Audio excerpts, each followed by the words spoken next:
Voilà, merci. Voilà, merci Madame de Rosario de votre accueil.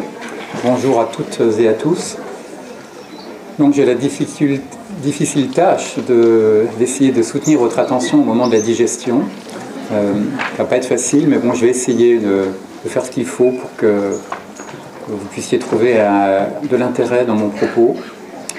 Mon propos est celui, bien sûr, d'un inspecteur général, parce que je suis à l'inspection générale depuis 4 ans, inspecteur général du groupe établissement et vie scolaire, mais c'est aussi, et vous allez le sentir, le propos de quelqu'un qui est engagé et dans une démarche de réflexion, de recherche sur un sujet qui est celui de la qualité de la relation éducative et pédagogique depuis près de 20 ans. J'étais universitaire avant et j'étais enseignant il y a encore plus longtemps. Et donc, il est clair que quand on a été enseignant, il y a une part de soi qui l'est toujours. Quand on a été formateur universitaire, on conserve une part de cela. Et donc, je vais essayer de vous présenter un certain nombre de résultats, de réflexions que j'ai conduites, de travaux de recherche aussi un peu, mais aussi beaucoup d'éléments de synthèse que j'ai pu tirer de mes lectures et de nombreuses rencontres, et notamment avec des personnes qui sont engagées dans la lutte contre le décrochage scolaire et pour la persévérance scolaire. Donc vous voyez, j'ai pris une entrée volontairement positive sur ce vocable qui est la persévérance scolaire. Alors mon propos a pour objectif de vous donner des repères pour l'exercice de vos fonctions, des repères conceptuels, concrets. Et donc le diaporama qui va vous être présenté, qui est assez long quand même, hein, il y a je pense une quarantaine de diapos à peu près, vous sera mis à votre disposition. Je dis cela pour la prise de notes parce que ça va aller quand même assez vite. Alors tout d'abord, vous en êtes aperçu à travers les interventions de ce matin, il y a un nombre important de facteurs de décrochage scolaire et donc aussi de persévérance scolaire qui se combinent. Alors la persévérance scolaire, il est important de se situer sémantiquement et de bien voir qu'on parle d'une attitude. Certains vous diront aussi d'une vertu. On est dans le rapport à l'objet d'apprentissage, dans le rapport à l'école, dans le rapport au savoir, qui se traduit par l'obstination, la constance, l'endurance, l'assiduité aussi. Et donc, si on regarde les travaux de recherche sur la persévérance scolaire, notamment canadiens et français, on peut constater qu'il y a globalement toujours 4 principaux axes de facteurs. Les facteurs familiaux, environnementaux et sociaux, personnels et scolaires. Donc je vais décliner assez rapidement ces éléments-là. Vous allez retrouver un certain nombre d'affirmations et de conclusions qui ont été présentées ce matin, mais peut-être présentées aussi à ma manière, puisque je tiens à souligner l'importance du vocable qualité. Il y a dans les facteurs familiaux une dimension qualitative indéniable. Lorsqu'il y a des qualités de pratique relationnelle parentale qui peuvent se traduire par des attitudes positives, une stabilité, une sérénité familiale, une action aussi sur l'autonomie et donc qui suppose la confiance et une qualité de relation qui permette de motiver les enfants, il y a indéniablement là un terreau pour que l'élève construise de la persévérance à l'école. L'importance ici soulignée du soutien affectif, de cette dimension essentielle en éducation qu'est la confiance dans la réussite et les potentialités de l'enfant. Quand des parents témoignent de cela, volontairement ou involontairement, on est dans quelque chose d'absolument central, qui a aussi toute sa place, on le verra, à l'école. Et puis, du point de vue de ce geste éducatif qui est essentiel et qui fait parfois défaut dans certaines familles, les renforcements positifs, les retours positifs des parents, des feedbacks positifs sous différentes formes, constituent une dimension majeure pour que les élèves, et donc les enfants dans les familles, puissent se sentir en confiance. Il y a un rapport étroit entre ces 3 dimensions relationnel. Mais aussi, dans le discours familial, la valorisation de l'école, le discours que tiennent les parents, les signes qu'ils donnent non verbaux dans leur rapport à l'école, de valorisation ou de dévalorisation de l'école peuvent avoir un impact significatif. Alors effectivement, lorsqu'on a des parents qui connaissent les codes, qui ont un discours délibérément positif sur l'école et qui sont dans une attitude de cheminement avec leur enfant, d'accompagnement, d'aller dans la même direction de leur enfant, de respecter son rythme, on est là dans des attitudes qui sont positives et qui permettent la construction et le renforcement de la persévérance. Enfin, et surtout, je dirais, et je vais insister à plusieurs reprises au cours de mon propos, la satisfaction des besoins psychiques fondamentaux, qui suppose aussi une satisfaction des besoins physiologiques.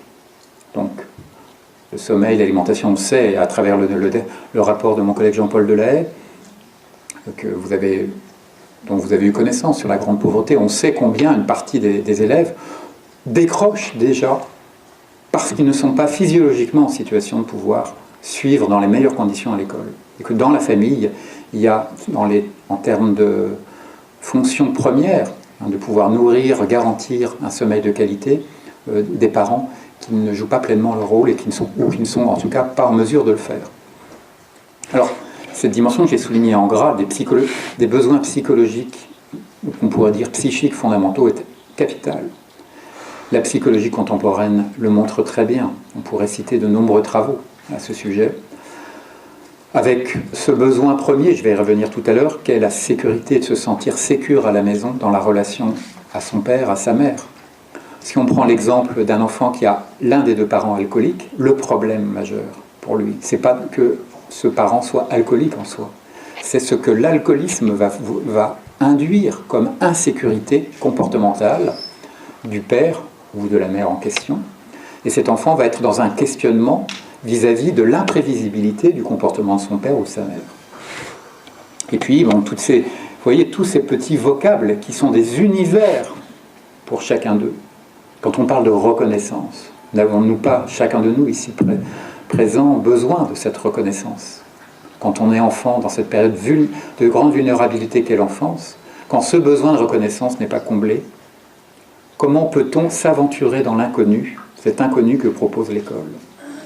Comment peut-on être en estime vis-à-vis de soi-même lorsque certains mots, lorsque certains signes à la maison nous laissent penser qu'on ne s'en sortira pas comme papa et maman ne s'en sont pas sortis à l'école? Ou qu'au contraire, il n'y a vraiment rien à craindre, tout va bien se passer.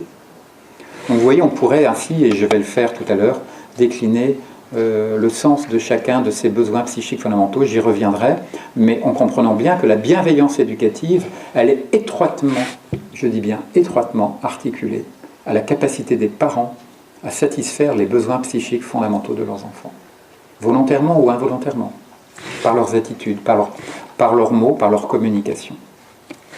Si je passe maintenant, vous vous rappelez la première diapo, on a 4 catégories de facteurs, aux facteurs environnementaux et sociaux.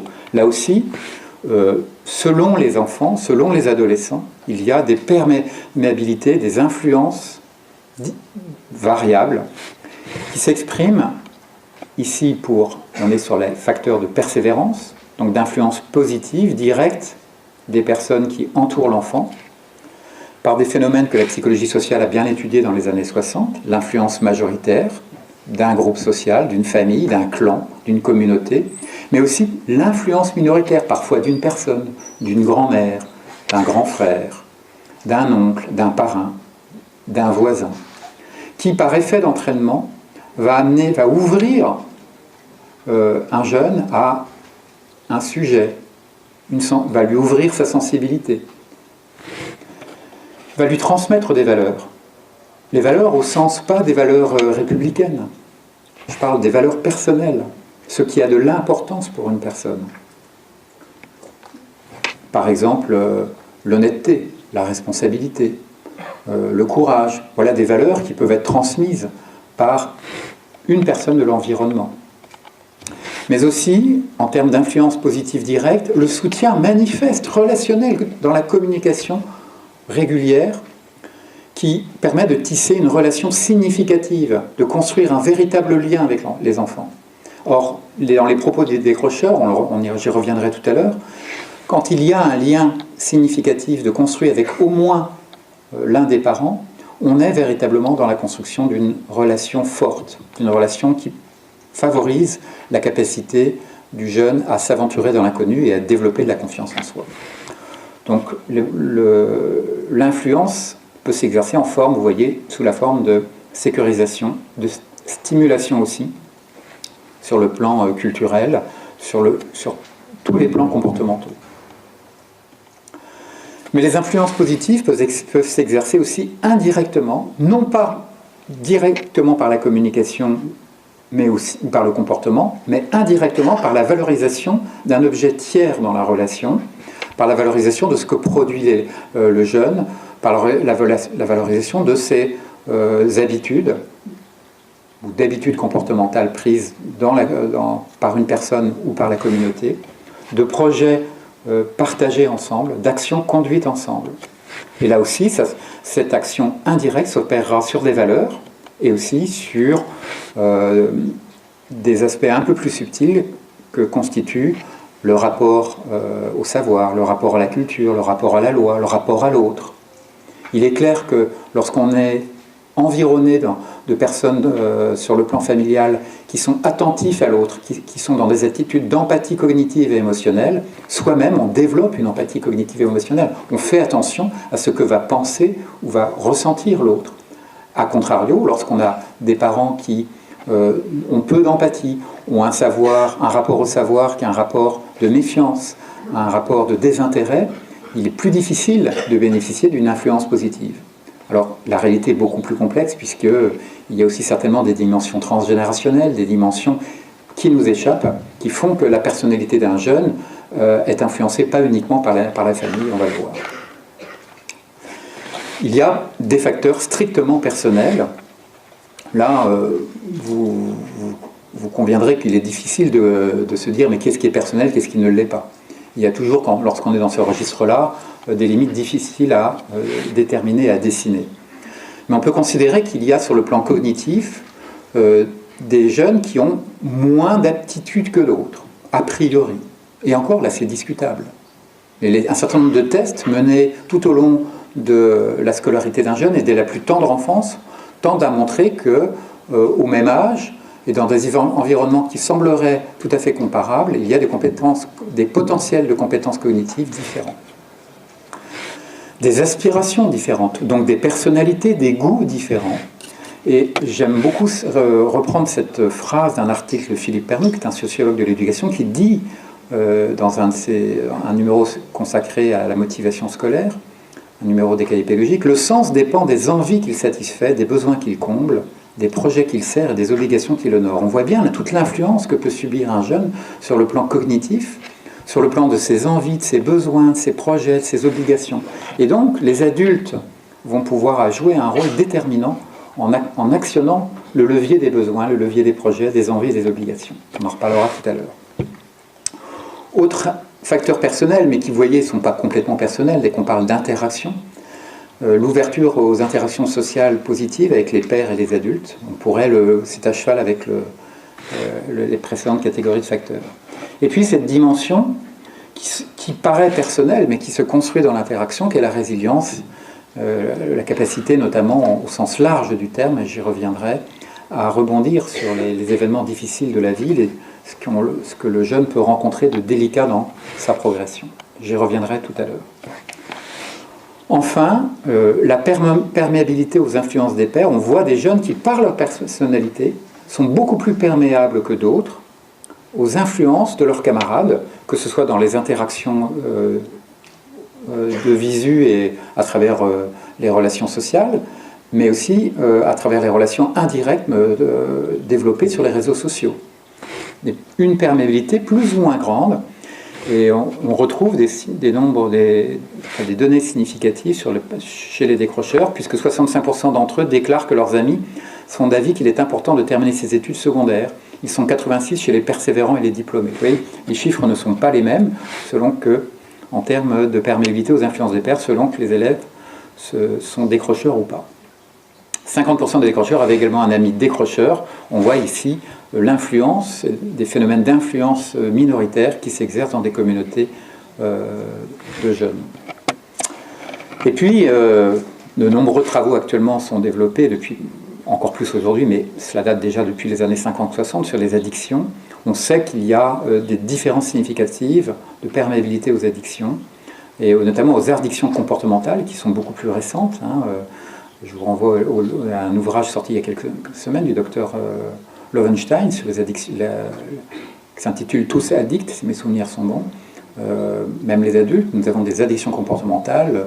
Lorsque nous sortons de l'amphithéâtre, nous regardons tout de suite notre téléphone portable de manière un peu mécanique. On est régulièrement sur les réseaux sociaux, nous aussi, selon nos habitudes, notre personnalité, nos aspirations, les nécessités aussi de nos fonctions respectives. Donc il y a bien, de ce point de vue-là aussi, des fragilités entre les jeunes. Et enfin, les facteurs scolaires, de persévérance. Sur le plan scolaire, il y a, de ce point de vue-là, une responsabilité très grande de l'école.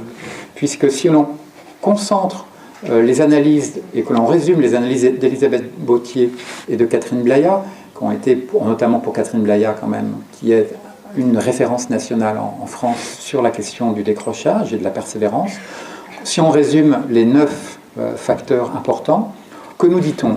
On nous dit que l'implication, l'engagement et la bienveillance sont des facteurs considérables sur le plan scolaire, bienveillance à l'égard des besoins des élèves. Deuxièmement, l'élaboration, la construction de moments où les élèves puissent travailler, être en interaction, en effectif réduit. Donc, il est clair que lorsqu'on est dans une politique qui valorise des effectifs plus petits pour, par exemple, les classes de CP, on va favoriser, en principe, la persévérance scolaire, notamment si les conduites pédagogiques vont de pair avec la différenciation qui est notamment logiquement induite par des petits effectifs. Un dialogue ouvert et authentique, et là j'insiste, et pour vous, je pense qu'il y a beaucoup de psychologues de l'éducation, vous êtes majoritaires là, dans l'amphithéâtre, vous avez vraiment un rôle à jouer pour valoriser chez les professeurs le développement d'une attitude ouverte et authentique avec leurs élèves, que les professeurs sortent de leur rôle qui a été celui de leur propre professeur lorsqu'ils étaient élèves. Qu'ils ne jouent pas aux professeurs, mais qu'ils essayent de construire une relation authentique, sincère, assertive avec les élèves. Parce que les élèves, notamment à l'adolescence, ont besoin d'un adulte en face d'eux qui leur parle vraiment de personne à personne, notamment pour les plus vulnérables d'entre eux. Alors il ne s'agit pas bien sûr pour vous de faire la leçon aux enseignants, mais bien de les sensibiliser à la posture qu'est la leur. Comment parlez-vous aux élèves? Sur quel ton? Avec quelles habitudes? Vous livrez-vous? Parlez-vous de vous à certains moments? Il est absolument indispensable d'humaniser la relation. Les élèves veulent des relations beaucoup plus humaines. Il y a 50 ans, lorsque la télévision était ce qu'elle était, vous vous souvenez des 2 ou 3 chaînes de télévision pour les plus âgés d'entre vous? Eh bien, il est clair que le monde dans lequel vivaient et grandissaient les adolescents n'avait strictement rien à voir, et même celui d'il y a 20 ans, avec le monde des adolescents d'aujourd'hui. Les adolescents d'aujourd'hui, si vous prenez certains youtubeurs, vous avez certains youtubeurs qui ont 20 millions de vues. L'influence qu'ils ont sur nos jeunes. Et donc, le langage qui est tenu par ces youtubeurs, pour ne prendre que cette influence-là, c'est un langage direct, simple, authentique, vrai. Et quand le jeune, après, se retrouve face à un professeur, il ne peut pas d'abord zapper, il ne peut pas changer de chaîne, changer de site, etc. Il est obligé de subir la relation. Il est clair que si en plus, on lui parle sur un ton, avec une hauteur, une dissymétrie, une asymétrie telle que la distance s'installe, comment voulez-vous que la persévérance et la motivation se développent? C'est difficile. Il faut alors qu'ils aient un projet éminemment solide, ou en tout cas une intention, un but ou un sens donné à l'école est suffisamment fort et consistant pour dépasser cela. Et on va voir, et ça va être un de mes propos plus tard dans ma conférence, qu'il y a on est face à des adolescents qui sont éminemment différents les uns des autres par rapport à cela. Certains étant beaucoup plus vulnérables que d'autres et beaucoup plus perméables que d'autres. L'importance des pédagogies actives. Dès que la pédagogie amène les élèves à manipuler, construire, émettre des hypothèses, ne plus être en situation de passivité, il y a beaucoup plus de stimulation et beaucoup plus d'engagement de sa part. Lorsque les professeurs sont engagés, manifestent de la confiance, de la présence, de la disponibilité, là aussi. De même, sur le plan de la communication et de l'action, la liberté donnée au professeur, sa capacité à s'ouvrir à la parole des élèves, à s'exposer, à créer des temps et des espaces où les élèves puissent parler de ce qui les touche vraiment. L'heure de vie de classe n'a-t-elle pas été élaborée en 2000 pour cela? Malheureusement, elle sert très souvent encore à préparer les conseillers de classe, à les exploiter, à parler de l'orientation, très bien. Mais elle est aussi destinée principalement à parler de la vie de la classe, de ce qui va et de ce qui ne va pas, des sujets qui sont importants, qui paraissent importants pour l'élève. Or, quand on arrive, quand on est en 6e ou en 5e, dans ces années de grande fragilité, on sait combien il est important d'avoir des moments pour parler de ce qui va et de ce qui ne va pas. Alors, il n'y a pas que l'heure de vie de classe. Vous me direz, oui, on a les instances. Mais je vous renvoie aux instances. Les instances, qui est élu dans les instances? Les élèves qui n'en ont pas besoin. L'élève qui a besoin de parler avec les autres, qui a besoin d'être responsabilisé, ce n'est pas lui qui est élu bien souvent.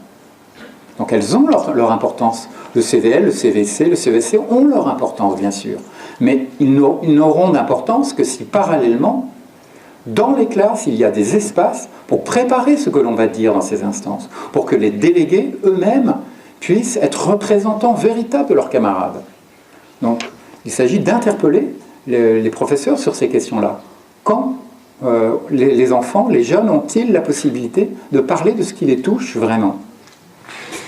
Sur le climat scolaire, par exemple, qui est véritablement un sujet fondamental pour notre société, la majorité des problèmes se concentrent sur des questions transversales qui touchent le climat scolaire et notamment le climat de classe. Pour qu'il soit motivant et sécurisant, il faut que l'élève ait la possibilité de s'emparer des problèmes et donc d'avoir la parole sur ces problèmes.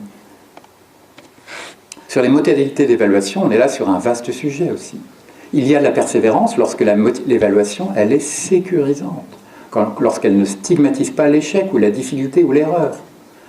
L'évaluation doit être un objet, une dimension qui doit être la plus sécurisante possible pour les élèves, la plus contractualisante et la plus responsabilisante.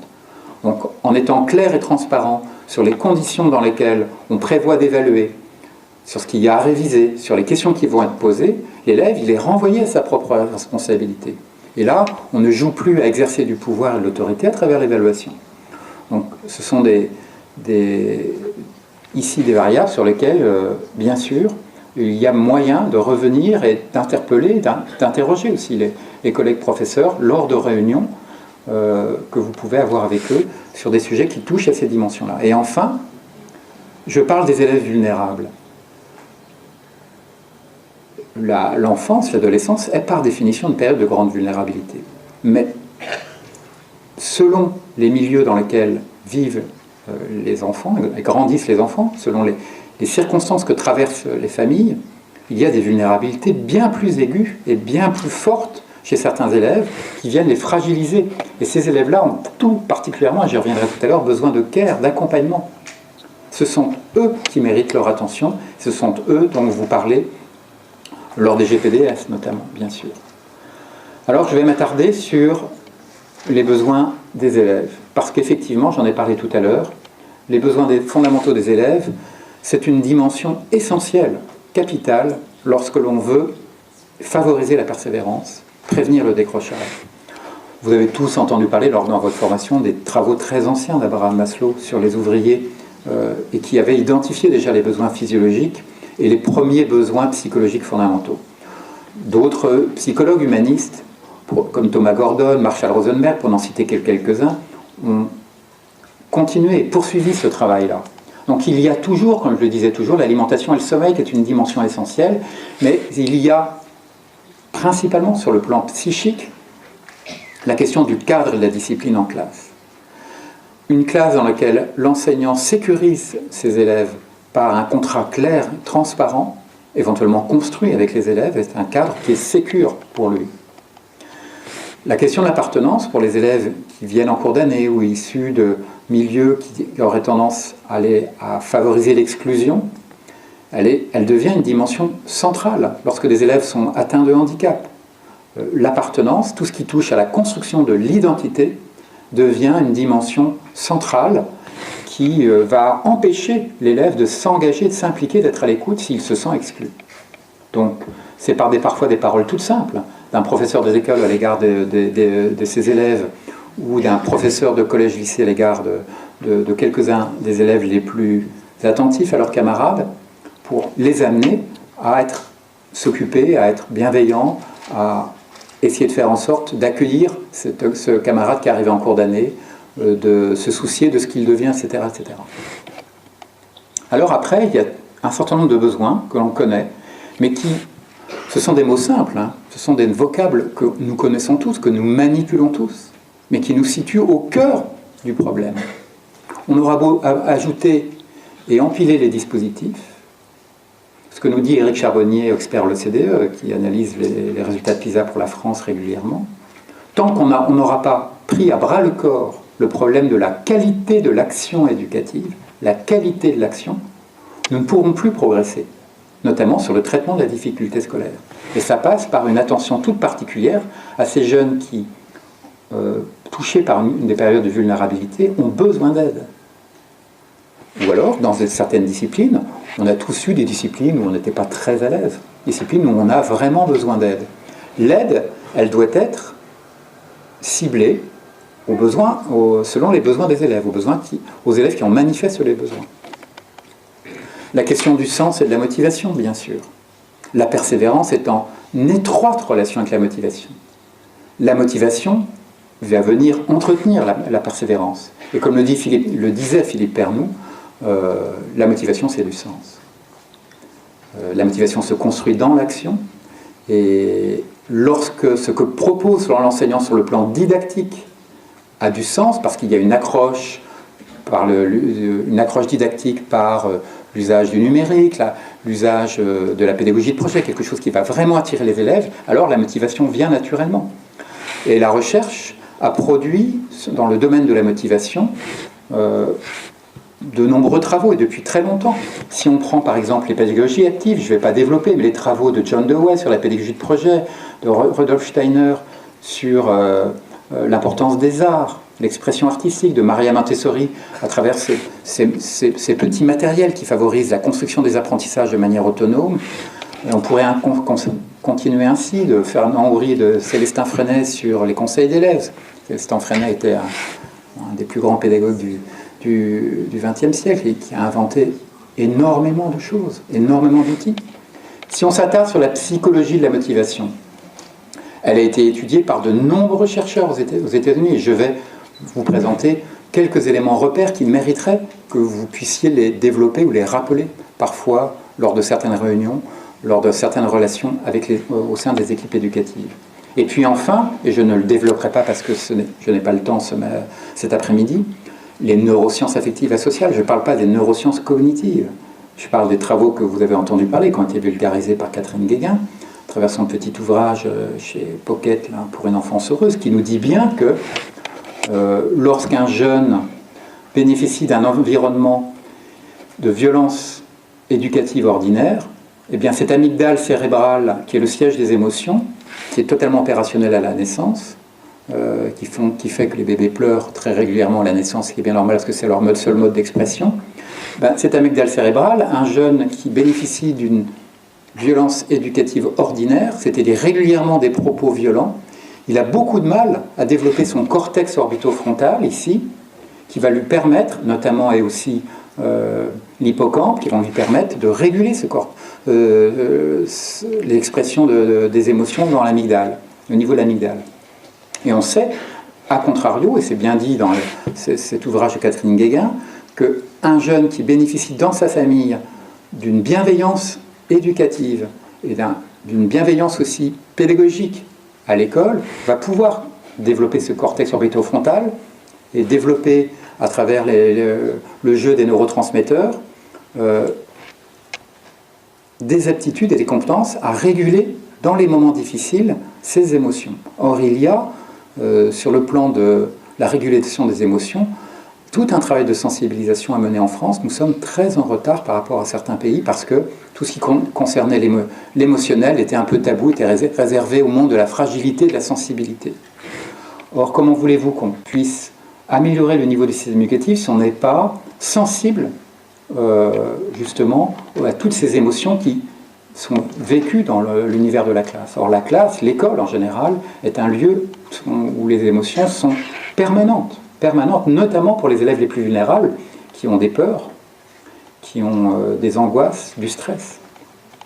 Alors, je vais m'attarder sur la psychologie de la motivation pour rappeler juste que parmi les 150 théories de la motivation, elles sont évaluées à peu près à 150, il y en a quand même une qui ressort de toutes, c'est la théorie de l'autodétermination qui s'est imposée dans le monde de la recherche et qui nous rappelle que dans cette théorie de l'autodétermination, la motivation est adossée à et résulterait de 3 besoins psychiques fondamentaux: le besoin d'autodétermination, le besoin de réalisation de soi et d'autonomie, le besoin de compétence, qui est en lien étroit avec celui d'efficacité, d'estime de soi, de confiance en soi, j'y reviendrai tout à l'heure, et puis le besoin plus psychosocial d'affiliation, de construire des relations sociales, qui trouve toute son expression dès que le besoin de sécurité, d'appartenance est satisfait.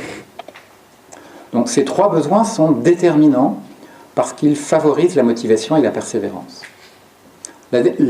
Si on prend la démotivation en tant que telle, symboliquement, la démotivation, c'est un processus qui commence dès les moments qui s'accumulent de découragement, les moments où l'élève commence à lâcher prise sur les efforts que supposerait l'engagement dans une tâche, à céder du terrain, à céder le pas sur des exigences personnelles, à abandonner ses propres espoirs. Il y a dans la notion d'abandon, qui a été signifiée et rappelée ce matin, d'abandon scolaire, synonyme de décrochage, une notion qui est éminemment forte. Lorsqu'on abandonne et qu'on est jeune et qu'on abandonne, c'est une posture qui est une posture de renoncement, d'abdication, qui vient marquer terriblement l'histoire personnelle d'un jeune.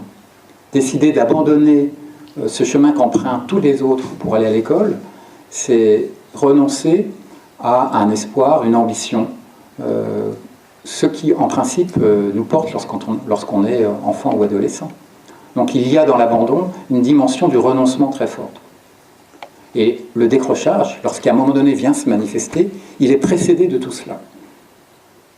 Or, il y a beaucoup d'élèves qui sont dans le découragement, le renoncement, l'abdication, l'abandon, qui ne décrochent pas. Ceux-là, on n'en parle pas beaucoup. Ils sont dans la classe, ils sont dans un décrochage passif, dans un décrochage cognitif, mais ils sont encore présents, mais ils ont lâché depuis longtemps. Alors, dans cette pente descendante, il est intéressant de la mettre en perspective avec celle de la motivation. La motivation, c'est le contraire. On est dans la poursuite de ne pas lâcher, on est dans tous ces vocables, notamment la capacité à s'accrocher, à résister face à ce que l'univers de l'école parfois nous oppose.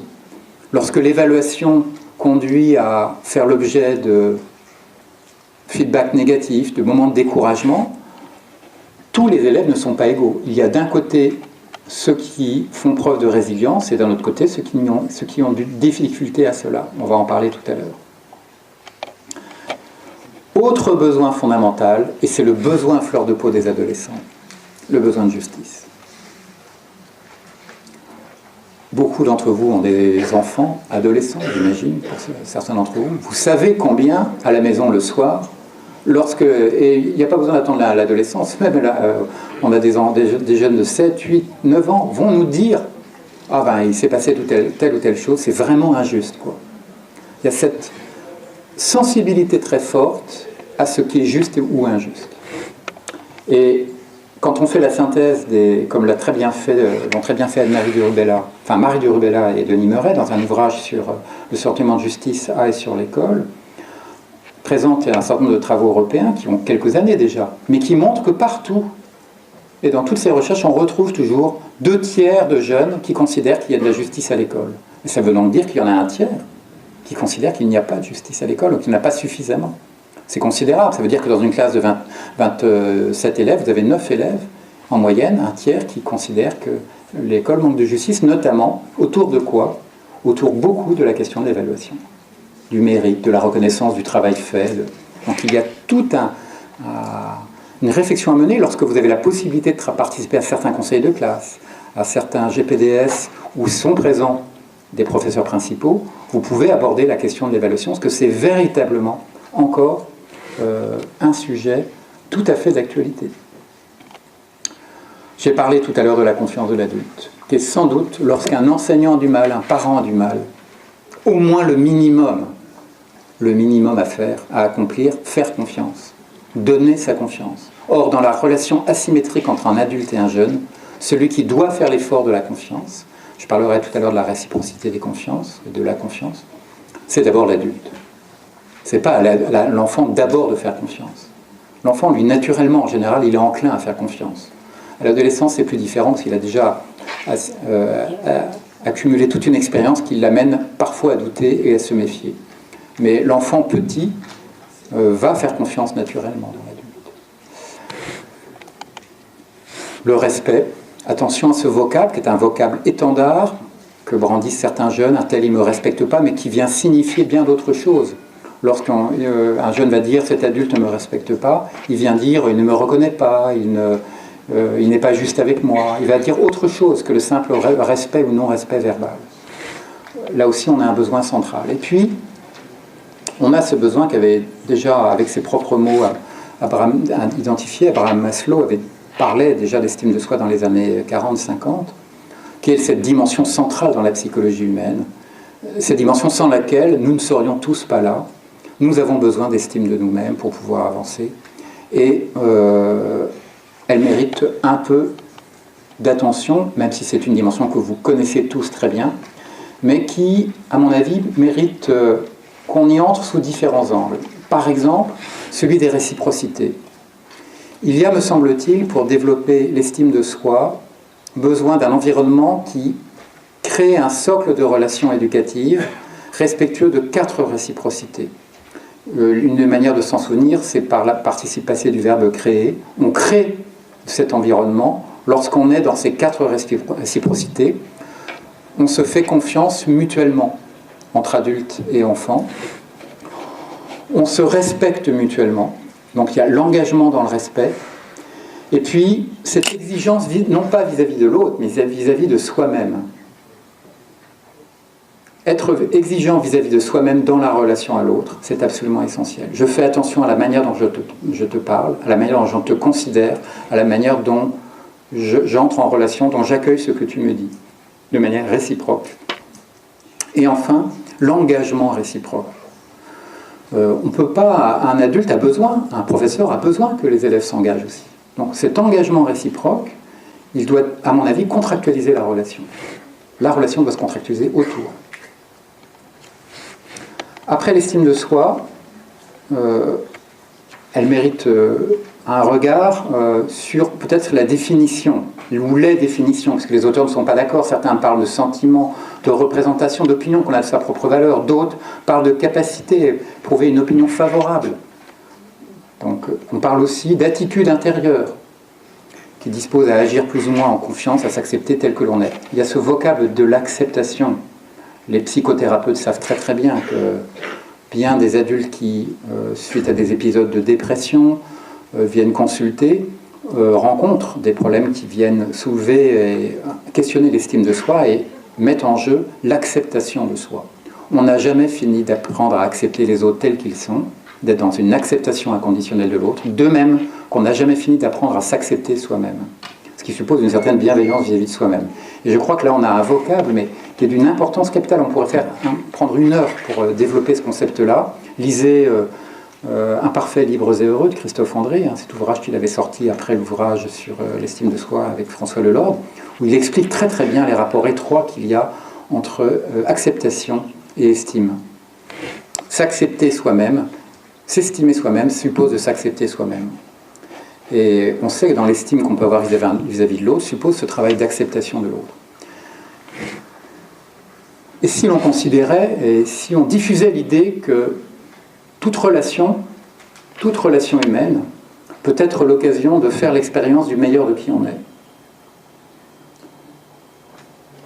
Toute relation humaine peut être l'occasion de faire l'expérience du meilleur de qui on est, et donc de travailler cette acceptation inconditionnelle de l'autre. Or, tout éducateur est tenu, de manière éthique et philosophique, de cultiver l'acceptation inconditionnelle du jeune, de l'adolescent, de l'enfant dont il s'occupe. Et cela suppose une considération positive inconditionnelle à l'égard de son potentiel. C'est ce qu'on appelle la foi en l'éducabilité de l'autre. Alors, l'estime de soi, les chercheurs s'accordent à dire qu'il y a 4 ou 5 grands domaines d'estime de soi. Alors, vous les connaissez, en considérant que l'apparence physique ne touche plus que les filles, mais aussi de plus en plus les garçons. On sait l'importance que ça a beaucoup maintenant pour eux. Les compétences sportives, les compétences artistiques et les relations sociales, derrière lesquelles il faut voir notamment le concept de popularité. Bien des jeunes développant leur confiance en eux parce qu'ils ont de la popularité au sein de la communauté dans laquelle ils sont en interaction le plus souvent. Et l'important ici, c'est de considérer qu'il y a des interactions entre ces domaines et qu'un jeune, parfois il suffit d'un domaine dans lequel il va avoir un projet, on parlait de projet ce matin, ou en tout cas un sens, il donne un sens à sa vie à travers par exemple les compétences sportives, vont retentir, et c'est ici ce qui est important, ce sont les flèches, c'est le retentissement sur les autres domaines. 3 processus internes nourrissent l'estime de soi. Je reste encore un peu sur l'estime de soi. C'est la comparaison, bien sûr, la perception des signaux indicateurs que les autres peuvent manifester à notre égard, et puis l'expérience de réussite. On ne peut pas renforcer l'estime de soi effondrée d'un jeune sans lui donner la possibilité de faire l'expérience de la réussite. Il faut beaucoup de temps pour récupérer, restaurer une estime de soi abîmée. Beaucoup, beaucoup de temps. Il y a dans la blessure de l'estime de soi, il y a quelque chose de l'ordre du cicatriciel. C'est-à-dire que quelque chose qui laisse une trace et que bien des situations parfois viennent réveiller. Et sensibiliser les professeurs aux blessures que peuvent occasionner des paroles que certains auteurs appellent des paroles de destin, lorsqu'on porte des jugements de valeur sur la destinée probable d'un élève, mais qui est-on pour porter un jugement de valeur? Donc oui, un enseignant doit juger le travail, les propos, les comportements, mais il n'a pas jugé la personne, bien sûr, de l'autre. Et revenir régulièrement sur cette question du non-jugement, de l'acceptation inconditionnelle de l'autre, permet de cultiver cette aptitude-là. Enfin, pour terminer, je reprendrai les travaux encore de Christophe Ondré et de François Lelord, qui ont très bien synthétisé de nombreux travaux américains à la fin des années 90, pour dire que dans l'estime de soi, il y a 3 composantes qui méritent d'y voir clair, en tout cas qui nous invitent à y voir clair. C'est la confiance en soi, l'image de soi et l'amour de soi. Or, l'image de soi, comme certains auteurs appellent la représentation de soi, elle vient impacter directement la confiance en soi et l'amour de soi, et donc du coup l'estime de soi, par notamment, principalement, les valorisations directes et indirectes. Le levier principal d'un éducateur, c'est les valorisations, directes ou indirectes, valorisation du travail, valorisation de ce qu'a produit l'élève, ou directement dire à l'autre et le dire sincèrement, qu'on est content, que vraiment il y avait des progrès d'accomplis. Sur la confiance en soi, je le disais tout à l'heure, l'expérience de la difficulté surmontée, donc de la réussite, le travail, tout le discours mené, les propos, les signes non-verbaux sur l'erreur, sur le statut, vient prendre l'erreur dans la relation, on joue énormément sur la confiance, notamment chez les élèves les plus fragiles. Et lorsque les situations didactiques sont vraiment adaptées, lorsqu'on est dans la zone proximale de développement de l'élève, eh bien l'élève est beaucoup plus à même de réussir que lorsque ce n'est pas adapté. Donc la pédagogie différenciée découle directement de cette logique-là et vient retentir sur la confiance en soi parce que l'élève a affaire à quelqu'un qui lui donne des tâches, lui propose des tâches, en tout cas à des situations adaptées à ses compétences, à ce qu'il est capable d'accepter. Enfin, les signaux de reconnaissance, d'affection et de considération. Alors je sais bien, on va me dire, mais oui, mais à l'école, on n'est pas là pour aimer les élèves. Il n'y a pas de place pour l'affection. c'est bien méconnaître le quotidien de l'école. Il y a bien des signaux que les élèves perçoivent, de l'affection d'un adulte, d'un prof. Quand il rentre le soir, je sens bien que la prof d'espagnol elle m'aime bien. Ah oui, il y a bien des signaux que les élèves perçoivent. Ou je sens bien que le prof de maths, il m'aime pas, il a du mal avec moi. Les élèves le disent à leurs parents, les jeunes le disent à leurs parents. Donc il y a bien des signaux qui transparaissent, on ne peut pas nier cette dimension affective, elle est là, parce que nous sommes dans une relation délibérément humaine. Et qu'un élève face à un professeur, c'est quand même une relation humaine qui se développe au quotidien autour de moments qui sont des moments chargés d'émotions. La difficulté, dépasser la difficulté d'apprendre, ça suppose de faire face à des émotions qui nous pétrissent lorsqu'on est élève. Lorsqu'on a un adulte qui est capable de nous accompagner, de nous épauler, eh bien, on se sent sécure, on se sent mieux, forcément. Alors, il y a cette autre dimension dans les besoins, je m'attarde beaucoup sur les besoins, vous voyez, c'est l'expression de soi. L'école, me semble-t-il, est encore beaucoup trop normative. L'école devra avoir pour vocation de plus en plus de favoriser l'expression des individualités, l'expression des talents. Pour que les talents s'expriment, il faut qu'il y ait des espaces d'expression sur le plan de la parole, mais sur le plan artistique, sur différents plans. Et l'expression de la parole, c'est l'expression de soi avant tout. Quand je parle de ce qui me touche, de ce qui a de l'importance pour moi, lors d'un débat philo, lors d'un conseil d'élèves, lors d'une heure de vie de classe, bien sûr, je parle de ce qui me touche, je parle de ce que je vis, de ce qui me traverse en tant qu'individu. Comment peut-on se réaliser, donc atteindre et cultiver la réalisation de soi, développer son autonomie lorsqu'on n'a pas d'espace pour parler de ce qui a de l'importance pour soi? Est-ce que 3 dissertations en français, ça suffit dans une année? Alors vous voyez, on peut prendre le temps d'aller écouter sur Internet, il y a des vidéos de jeunes sur le site notamment consacré à l'innovation, le prix de l'innovation, il y a des interviews de jeunes, parce qu'il y a eu des années où la thématique était consacrée à la persévérance scolaire, de jeunes qui ont décroché. Et quand on fait l'analyse transversale de leurs propos, voilà ce qu'on récupère. Plus les mots ici sont écrits en gros, plus ils reviennent régulièrement. Voilà des paroles de décrocheurs. Alors, j'ai parfois repris avec les mots qui sont les miens, leurs propres, pour essayer de résumer les propos d'une quinzaine de décrocheurs qui ont raccroché et qui viennent parler de leur itinéraire, de ce qui a de l'importance pour eux à l'école.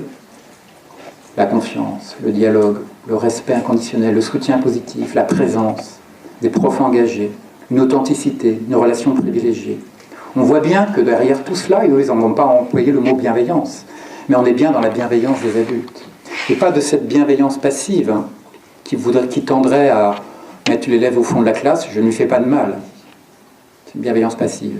Mais de la bienveillance active, où je fais attention, je mobilise le meilleur de moi pour essayer de répondre à ses besoins. Ça, c'est la bienveillance active. Ce n'est pas la fausse bienveillance dont nous parlait le ministre, et qui le rejette, bien sûr, le ministre de l'Éducation, mais de cette bienveillance qui s'associe et qui s'adosse à l'exigence, qui vient donner tout son sens à l'exigence. Lorsqu'on fait des interviews de jeunes en CAP, expérience qu'on a menée dans l'Académie de Nantes il y a quelques années, on se rend compte que ces élèves nous disent « mais ce qu'on a besoin, c'est d'une attention, que les professeurs soient attentifs à nous et qu'ils exigent de nous, mais avec attention, en nous faisant confiance, en nous donnant à croire que c'est encore possible et qu'il y a de l'espoir. » Ils ont besoin d'une attitude et d'une relation éminemment positive. Alors en face de chaque besoin, on peut trouver, vous voyez, des vertus, des gestes, des attitudes qui viennent nourrir. Là, je n'en ai mis que quelques-uns. Il est clair que l'écoute active favorise l'expression de soi, que lorsque on est dans l'égalité de droit et de traitement entre garçons et filles, on est dans quelque chose de plus juste. Lorsqu'on est dans l'évaluation bienveillance, ça permet de mobiliser la compétence, etc., etc. Je vous laisserai prendre à tête reposée connaissance de... Et on peut soi-même, on sait derrière chaque besoin ce qu'il faut. Seulement, la réalité est plus, on en a parlé ce matin, le regard clinique est essentiel, parce que tous les élèves sont différents. Et derrière chaque élève, il y a des besoins plus ou moins forts. Vous voyez, celui-ci, il a un besoin d'expression de lui. Celui-ci a un besoin d'autonomie très fort, de justice, Alors que celui-là, ou celle-là, a besoin de sens, de motivation. Donc on voit bien que derrière chaque élève, il faut pouvoir, et notamment, on ne peut pas le faire sur tous les élèves, on ne peut pas demander à un professeur de connaître tous les besoins, notamment si c'est un professeur comme un professeur de PS qui a beaucoup d'élèves, lui demander de connaître parfaitement les besoins de chacun de ses élèves. Mais ces élèves les plus vulnérables méritent une attention telle qu'on soit en mesure de dire, lui, il a surtout besoin qu'on soit juste, etc., etc. Donc, le regard clinique est essentiel à développer. On ne peut pas le faire si on ne connaît pas bien les adolescents d'aujourd'hui. Donc, je vais consacrer quelques instants à rappeler, ou en tout cas souligner, ce que sont les adultes aujourd'hui, les adolescents d'aujourd'hui, et ce que n'étaient pas les adolescents d'il y a 10-15 ans. Ce sont des adolescents qui sont dans un univers de consommation. Ce sont des consommateurs, des cibles de consommation terribles, pas uniquement, bien sûr, dans les centres commerciaux, mais aussi, bien sûr, sur Internet, sur les réseaux sociaux. Ils sont, en plus, dans un univers attractif, virtuel, entre guillemets, parce que c'est pour eux souvent leur réalité, où chacun consomme et choisit à chaque instant. Les élèves choisissent en permanence leur menu. Un monde où les connaissances sont accessibles, d'où cette question de ce matin, mais alors à quoi ça sert?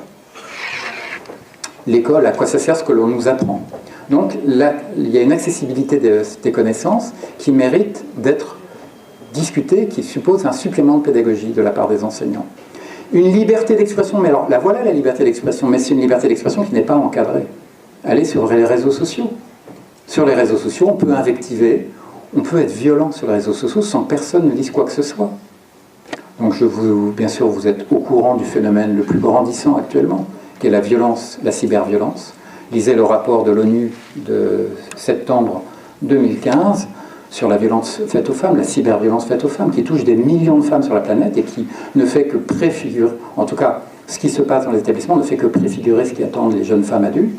Il y a beaucoup de violence, cyberviolence dans le monde des adolescents et des adolescentes qui exposent les femmes à beaucoup de violence, plus que les hommes.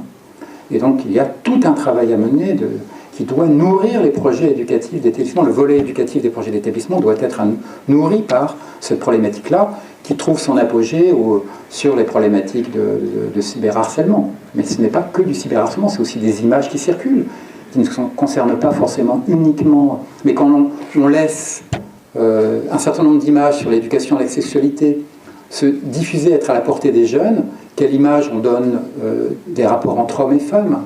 Il y a vraiment tout un cheminement ici à accomplir encore et que notre société doit opérer pour pouvoir faire en sorte que les valeurs qui unissent les adultes dans le vivre ensemble et les jeunes soient des valeurs partagées. Alors il me semble que les valeurs que partagent les jeunes filles ou les jeunes femmes en regardant des séries télévisées qui ont souvent une dimension humaine et humaniste n'ont rien à voir avec les valeurs qui sont celles dont sont imprégnés les jeunes garçons ou les adolescents lorsqu'ils jouent à des jeux vidéo violents, notamment, pour ne parler que de cela.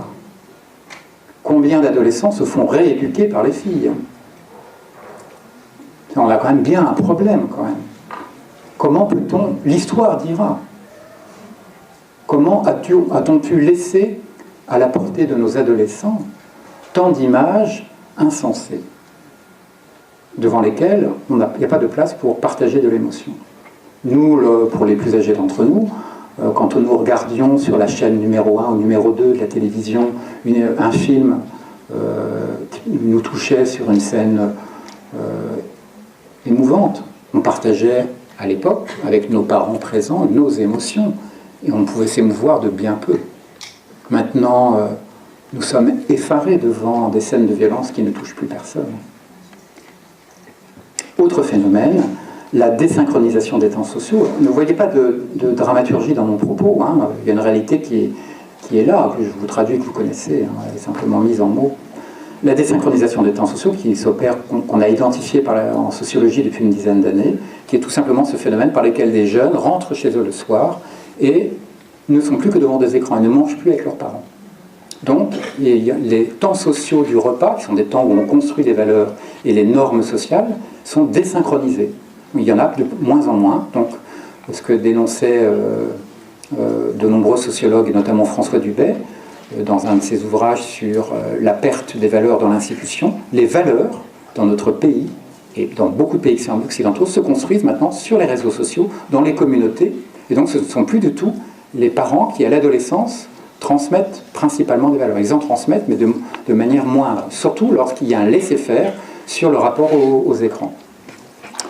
Autre phénomène soutenu dans la thèse d'Ernesto Londono Orozco en 2006, c'est un Brésilien, je crois, qui fait sa thèse en France, sur la perte de confiance à l'égard du politique, qui montre que notamment ces jeunes en 2006 qui maintenant votent ne veulent plus voter ou ne vont pas voter parce qu'il y a une perte de confiance dans le politique. Donc il y a une remise en cause de l'institution politique. Il n'y a plus de foi dans la capacité de l'institution à construire une société de demain qui corresponde à leurs idéaux.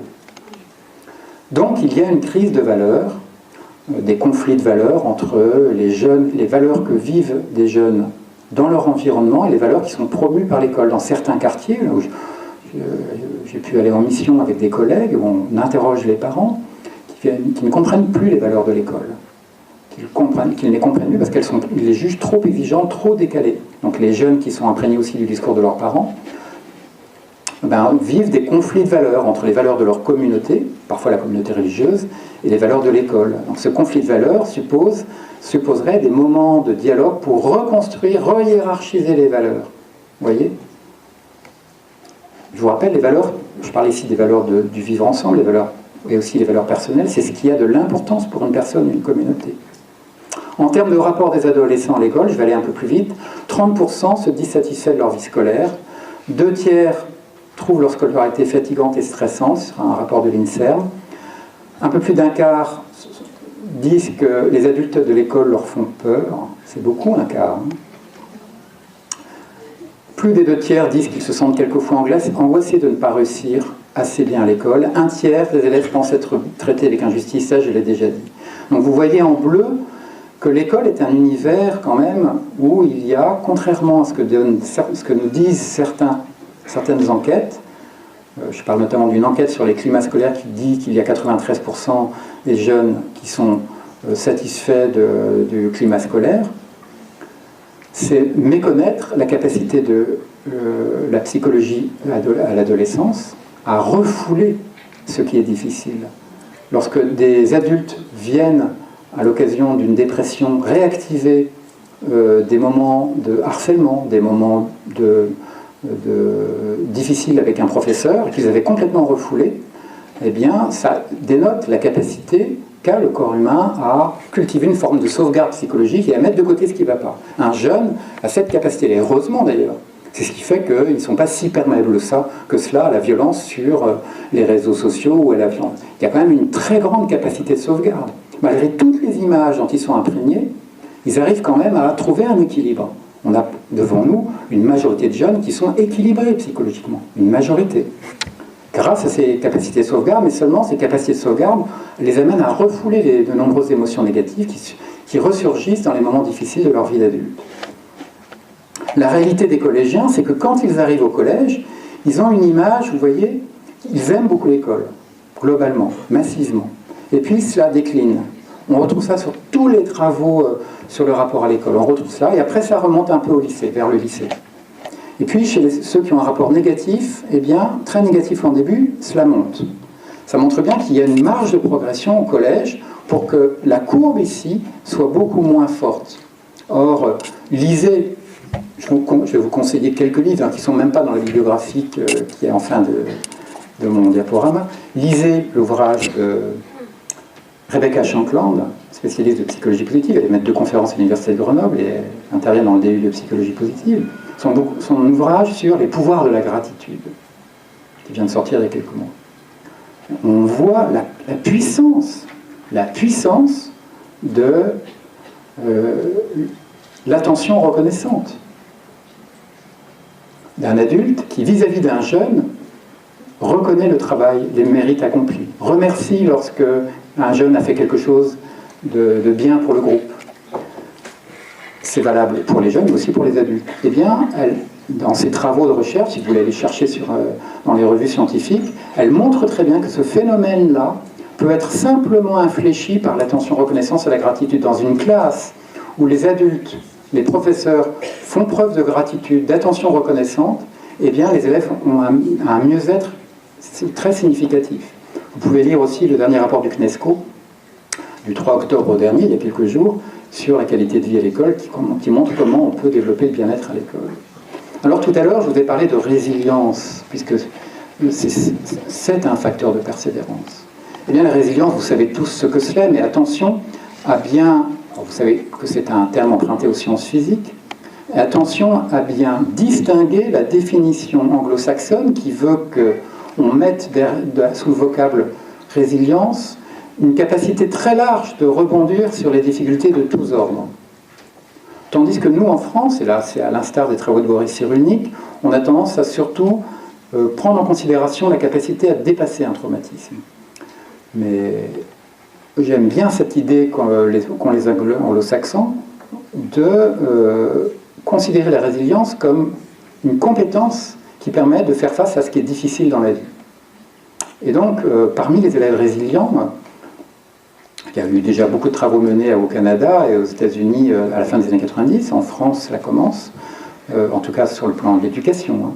Eh bien, on sait que l'optimisme, l'autonomie, la capacité à résoudre des problèmes, toutes ces compétences psychosociales viennent renforcer la résilience.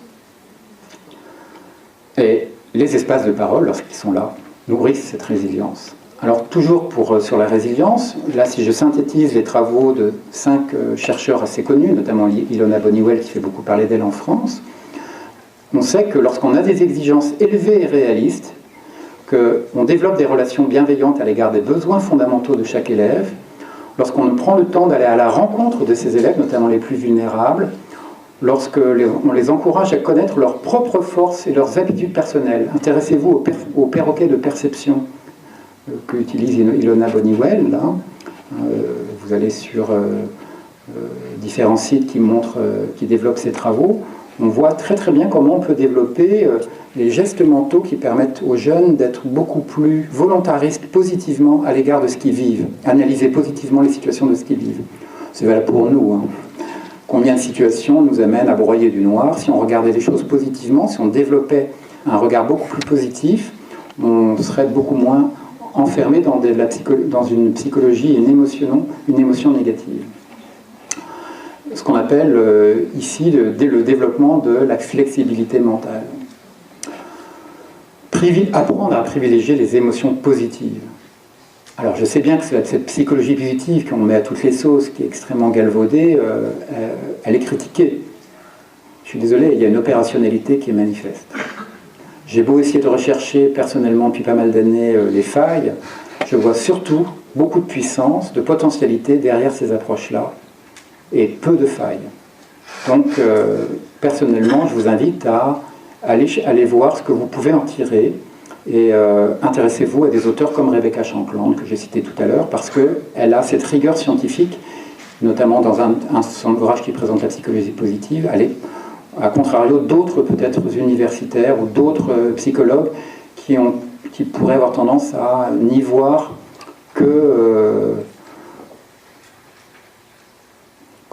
qu'un horizon d'espoir qui pourrait tout solutionner. Je pense que c'est plus subtil que cela. La collaboration avec les élèves, le fait de responsabiliser, voilà un tableau dressé de ce qui peut renforcer la résilience des élèves. Alors, pour terminer sur la résilience, il y a pas mal de programmes qui sont en route et mis en œuvre depuis pas mal d'années aux États-Unis, mais pas uniquement, aux Pays-Bas, au Danemark, en Autriche, en Espagne, en France, le projet Spark, notamment à l'île de la Réunion, le projet Strong ici dans l'Académie de Nantes, c'est un chercheur de l'Université de Rennes, et puis cet apport des neurosciences affectives que j'évoquais, tout cela combiné montre qu'on est sur un terrain où la résilience est de plus en plus cultivée, développée.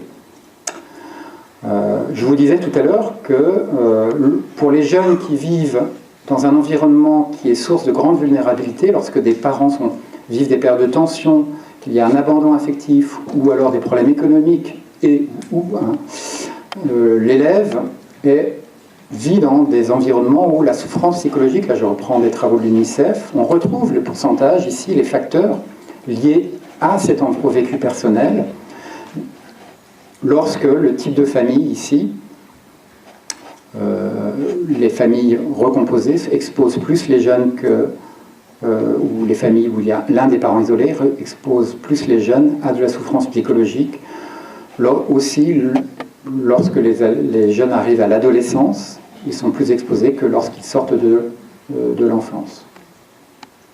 De la même façon, on sait très bien, et ça c'est l'enquête de l'INSERM sur les portraits d'adolescents, que votre attention à vous, en tant que psychologue de l'éducation nationale, doit porter sur ces signes, ces symptômes de la subdépression, qui est un des grands maux qui touche les adolescents, et notamment les adolescentes. Vous voyez principalement les filles ici, qui vont aller expérimenter le tabac, la prise de médicaments, etc., etc., dès qu'ils les font basculer dans des addictions comportementales ou des addictions à l'égard de consommation de certains produits illicites. Donc il y a, de ce point de vue-là, une attention toute particulière à développer. Je pense qu'on n'a jamais fini de sensibiliser les jeunes, les familles et les parents sur ce terrain-là pour nourrir la persévérance scolaire. Alors effectivement, lorsque l'élève, il y a ce schéma un peu caricatural, mais qui est quand même bien là, qui s'impose à nous, lorsqu'il y a la difficulté scolaire vécue, dans la difficulté, personnelle vécue dans l'environnement de l'élève, il y a moins de satisfaction des besoins fondamentaux. Donc il y a plus de fragilisation du rapport à l'école, au savoir, plus de vulnérabilité. Il y a un étroit rapport entre les besoins non nourris par les difficultés vécues et le développement d'une vulnérabilité cognitive et psychosociale, et donc une baisse de la résilience. Donc attention à cela, vous allez en entendre de plus en plus parler. Ce point commun de nombre décrocheurs, c'est le manque de résilience. Moins de résilience, on sait que ce cumul des facteurs augmente la vulnérabilité des jeunes. Or, la notion de vulnérabilité, elle est très précieuse, parce qu'elle nous invite à la bienveillance, beaucoup plus que la notion de difficulté. L'intérêt de la notion de vulnérabilité, c'est qu'elle invite à la vigilance. Quand on a repéré quelqu'un qui est vulnérable, on est plus amené à être bienveillant, à être vigilant vis-à-vis de lui. Et Axel Bordier-Dolino dit dans son analyse des travaux scientifiques et le nombre de récurrences de la notion de vulnérabilité, il dit qu'on cite de plus en plus la vulnérabilité dans les travaux scientifiques. La conscience de la vulnérabilité est en train d'augmenter au niveau de l'humanité. On sort de « oui, celui-ci il est en difficulté ». Non, il est en train de traverser une période vulnérable, il l'est peut-être depuis un certain temps, mais la vulnérabilité va amener à beaucoup plus de vigilance et de bienveillance. Alors, un des points sur lesquels vous pouvez être amené à travailler, à réfléchir avec les enseignants, c'est sur ces signes de vulnérabilité. Le manque d'investissement dans les apprentissages, l'élève qui note pas, qui arrive en retard régulièrement, la représentation négative dans les discours de l'élève, dans les discours de la famille aussi, l'arythmie scolaire, l'élève qui a du mal à assurer des journées très chargées, le décrochage cognitif en classe, etc., etc. Bon. Il y a, et ça c'est intéressant, il ne faut pas rejeter la vulnérabilité, il faut la considérer comme un élément essentiel, et il y a un travail à faire, ça c'est intéressant, c'est les travaux de Daniel Favre, que je trouve fort intéressant, sur l'acceptation, le travail à faire sur l'acceptation de la vulnérabilité, amener le jeune à accepter sa propre vulnérabilité, c'est amener à accepter sa condition d'enfant et d'adolescent. Et ça me semble essentiel pour que les élèves acceptent de vivre des difficultés. C'est normal d'avoir quelques difficultés par moment. Ça fait partie du processus. Alors pour terminer, je vais plus aller du côté de ce qui a été mon objet de recherche pendant de nombreuses années, du côté de la qualité de la relation, comme, pour moi et de mon point de vue, une clé essentielle, et du côté de l'éthique. La relation, c'est véritablement un des grands leviers. Ça a été dit ce matin, mais je vais le dire avec mes mots et le montrer avec mes mots, et avec mes schémas aussi. D'abord, la relation, c'est dire une chose, c'est dire que la partie manifeste de la relation, c'est la communication. La communication dit beaucoup de choses de la relation, sur le plan verbal, sur le plan non verbal et surtout sur le plan paraverbal, le ton sur lequel on s'exprime. Quand vous dites à un élève, ouais, c'est bien, bah, il sent que c'est pas très bien, quoi. Parce que le ton est tel que ça n'a rien à voir avec l'enseignant qui vient témoigner avec une émotion positive. Ah, j'ai bien aimé ce que tu as fait, voilà. L'enseignant qui vient dire spontanément qu'il a apprécié. Il peut le jouer d'ailleurs. On devrait apprendre, me semble-t-il, aux enseignants à jouer avec leurs émotions pour venir, mais le faire positivement, avec éthique, avec respect de l'élève. Parce que l'école, c'est quand même une scène de théâtre aussi. Et derrière la communication, il y a bien sûr d'autres dimensions que vous connaissez, les dimensions cognitives et émotionnelles. Comment dans une classe où il y a peu d'empathie cognitive, peu d'empathie émotionnelle, un enseignant peut-il avoir une bienveillance dans sa relation? Et les élèves savent très bien imaginer ce que l'enseignant peut ressentir ou imaginer ce que l'enseignant pense et va demander au contrôle. Ils développent des aptitudes, et notamment souvent, ce sont les élèves les plus habiles qui vont développer ces aptitudes par notamment ce besoin de sécurisation et de défense personnelle. Alors l'éthique, dans ce cadre-là, et je vais terminer mon propos principalement sur cette dimension, l'éthique vient au secours, ou en tout cas est une aide précieuse pour de nombreux acteurs de l'éducation. Quand on parle d'éthique, on parle de quoi? On parle d'une disposition psychique, une sorte de posture à s'intéresser, s'interroger sur ce qui est le plus juste pour l'autre, à s'intéresser à ce qui est bien pour l'autre. Donc on s'intéresse à la dimension morale. Beaucoup de philosophes confondent et veulent volontairement confondre morale et éthique. Pour quelle raison? Parce que l'éthique est un mode de délibération, est une posture qui nous plonge dans la morale. Donc faire de la morale en s'interrogeant sur ce qui est bon pour l'autre, c'est être dans une disposition éthique. C'est ouvrir un espace de réflexion, une aire de questionnement où on s'interroge sur la conduite la meilleure à adopter. Lorsque vous, dans une réunion, sur l'orientation d'un jeune, vous vous interrogez sur le choix le meilleur pour lui, à la connaissance de son dossier, vous êtes dans une posture éthique. Lorsqu'un enseignant en classe, ou chez lui, dans le cadre d'une notation ou d'une préparation didactique, s'interroge sur la posture la plus juste à adopter, le choix le meilleur pour l'élève, il est dans une posture éthique. Donc il s'agit d'une posture qui relève de la sagesse, vous voyez, de l'art de l'orientation, de la conduite humaine, de la philosophie de l'action. Cette posture, faut-il encore qu'elle soit présente dans la relation? Et quand elle est présente dans la relation, Philippe Barrier, qui forme surtout des infirmiers et des infirmières, dit que c'est un registre de respect réciproque. Lorsque l'enseignant est dans une posture éthique, c'est aussi lui-même qui le respecte. Il devient un sujet respectant. Alors concrètement, l'éthique se révèle précieuse dans 3 domaines. L'accompagnement de tout ce qui est difficile. Lorsqu'on a une classe facile, qu'on s'occupe d'élèves qui n'ont pas de difficultés, c'est facile d'être dans une qualité de relation. C'est lorsque ça résiste, lorsque c'est difficile, que l'accompagnement de la résistance mobilise l'éthique. L'éthique est nécessaire lorsque ça résiste, lorsqu'un élève a un comportement qui n'est pas simple. Mais aussi, lors des moments d'évaluation, l'éthique est indispensable. Parce qu'il se joue trop de choses, on est dans le jugement. On ne peut pas se permettre de dire n'importe quoi. Donc on doit faire attention sur tout ce qui concerne l'évaluation. Or, l'évaluation dans une classe, elle est permanente. L'enseignant, il évalue constamment ce qui se passe. Il a de nombreux petits feedbacks. Et si dans ces feedbacks, il n'est pas attentif à ses élèves qui sont les plus fragiles, les plus vulnérables, il y a manifestement un danger. Et dans l'exercice de l'autorité, bien sûr. Alors pour juste vous éclairer et en terminer, dans l'accompagnement de la résistance, il y a cette diapo que je juge importante, parce que les philosophes nous donnent 3 pistes pour nous dire que l'éthique, c'est du concret, c'est pas que de la théorie. Ils nous disent que l'éthique, c'est d'abord la conscience des conséquences. C'est anticiper sur les conséquences de ce que l'on va décider ou dire. L'adulte qui anticipe les conséquences prévisibles de ce qu'il décide ou de ce qu'il dit, c'est quelqu'un qui est dans l'éthique. L'adulte qui rappelle les droits et les devoirs lorsque dans certaines situations, un élève a un comportement qui n'est pas acceptable, il est aussi dans l'éthique. Lorsqu'il choisit de rappeler l'importance de la loi, de dire ben non, dans notre pays, ça, on n'a pas le droit de le faire. Tu n'as pas le droit de dire cela.